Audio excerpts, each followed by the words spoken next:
நீங்கள் என்ன படிச்சீங்க ப்ரோ? பிஇ முடிச்சிருக்கேன் ப்ரோ. இப்போ என்ன ஒர்க் பண்ணுறீங்க?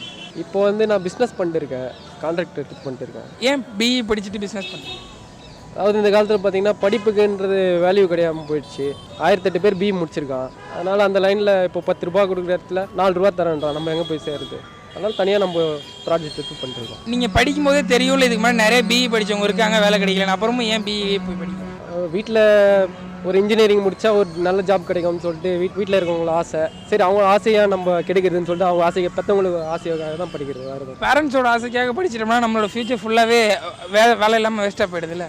இல்லை, நம்மளுக்கு வந்து வழிகாட்டுதல் வந்து அப்பா அம்மா தானே. அவங்க வந்து நம்ம கெடுதலுக்கு செய்ய மாட்டாங்க. எப்பவுமே ஒரு விஷயம் சொல்கிறாங்கன்னா நம்ம நன்மைக்காக தான் சொல்லுவாங்க. அதனால் அவங்க ஆசையை நம்ம நிறைவேற்றுறதுக்கு நம்ம பிள்ளைகள் இருக்கோம். சரி, இப்போ அப்பா அம்மாவோட ஆசையை நிறைவேற்றிட்டீங்க.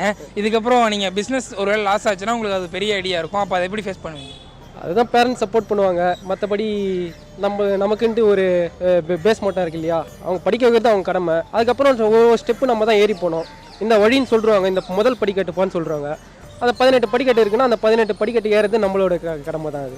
அப்போ எப்போவுமே டிபெண்ட்ஸ் ஆன் பேரண்ட்ஸ் தானா?